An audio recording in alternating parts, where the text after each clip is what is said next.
as a job seeker, there's a first step to you getting your dream job, which is the part of you selling yourself through your CV and your cover letter. So Olasumba will be telling us the nitty gritty of what it is that employers really want about your CV, which is your curriculum vitae and your cover letter. Everything you need to do, how you need to do it well for your employers. We are a recruiting firm and we've seen quite a number of CVs here. You have seen a whole lot of them. You have seen different applications being sent, and what you need to know, not what you think employers want, but rather what employers really want. So join me as we welcome Olasumbo Balogun to tell us the nitty-gritty of you selling yourself through your CV. Thank you, everyone. Now we're back. Things I'm going to be mentioning are the major things that employer look out for. First is, okay, I'll say your CV should not be, if you're a fresh graduate, your CV should not be more than one page. Even for somebody that have experience, if you can just go straight to the point on your roles and everything, it should still not be more than one page to 2 pages. So we're going to start. How does the CV look like?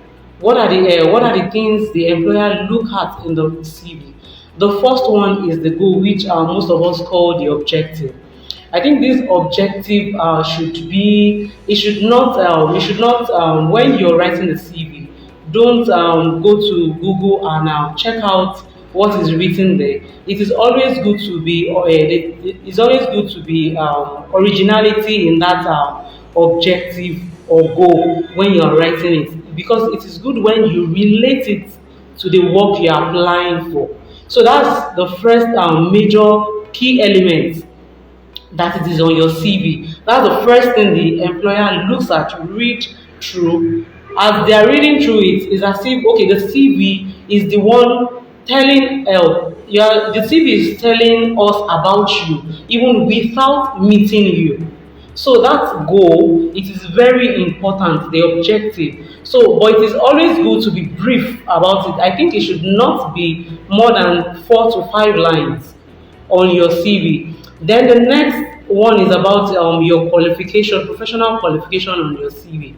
I realize that these days, most of us, we just list out the highest qualification that we have. It's always good for us to start with our O levels. That's even if it's the A levels, the what's it called, our SSC. It is stated that this shows our growth from secondary school to the highest qualification we have at the moment. So it is also good to put that in your CV. Also, when the major part of our CV is the role, our experience. So some of you that are fresh now will ask me that most of the employers will say, if you don't have experience, don't apply. How do I get experience if you don't give me the chance to have this experience? So why I'm emphasizing on this, because most of us used to make this campaign. The way forward for us is, most of us now, we need to do voluntary job with most of these organizations. For instance, I'm going to give you an example. Now, as I am now, I just finished school, and my dream is to be an HR person. How do I go about it? And most of the job application that is coming up is, you have to have an experience before they can take you for this job. All I need to go back now is to check out companies.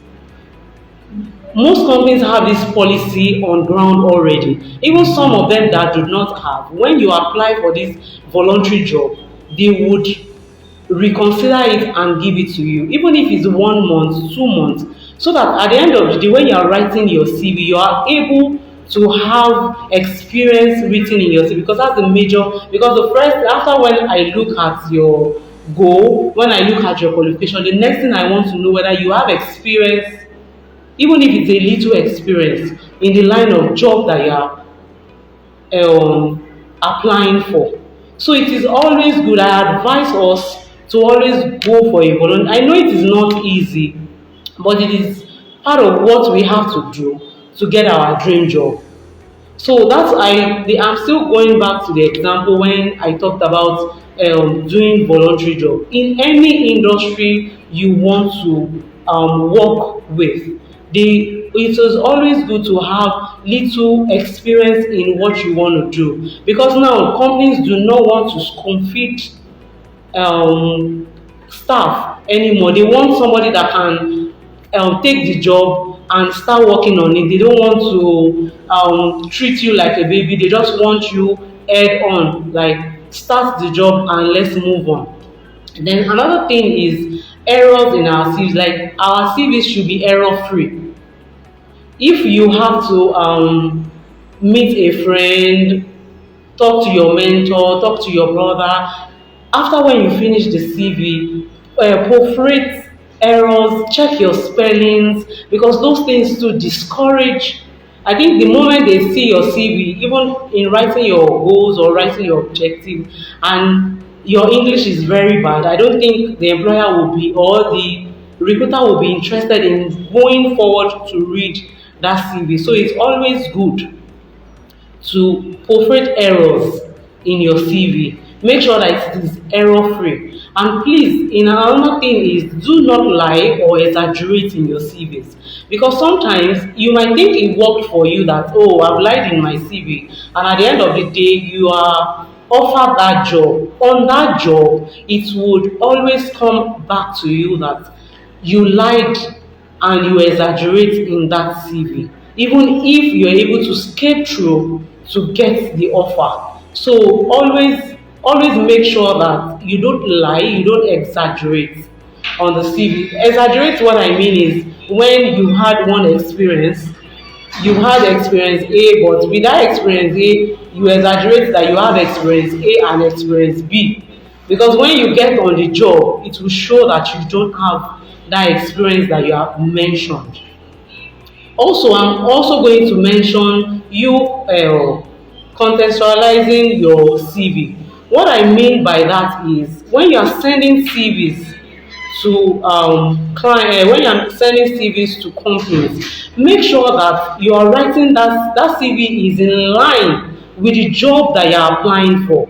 Don't say, because I have my CV at hand, I can submit it to 10 companies at the same time. Make it unique.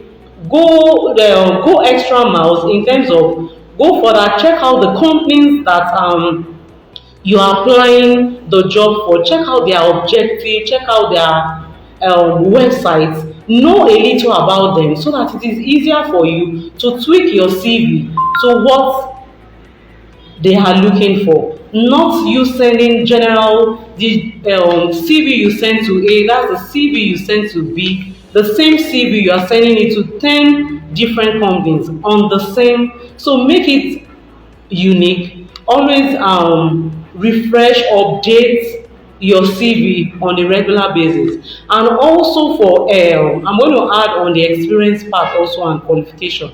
For the qualification now, though before we have free online course, but thank God to COVID, we have more free online courses now, so that we can take. You can also check out. I think that's fast features. They have this. It's a it's a platform where you can get online free training, which they have 12 weeks free training for business skills. So and so on. You can go to Google. Google is your friend. Always find out all these free online courses. This will also help you add to your qualification, that you are not just waiting for the job. You are also improving on yourself. To go through the CV very well, make sure that it is not more than 2 pages. Hey guys, thank you so much, Lasumbo Balogun. Thank you so much. I believe we have learned a lot and we've been able to write something down. And I know someone is getting that job soonest, because you've been able, some people are already working on their CV and putting a lot of things together. So let me have some emojis, some thumbs up to show that, okay, you're following and you really enjoyed the section, the first section with us. Thank you so much. Yeah.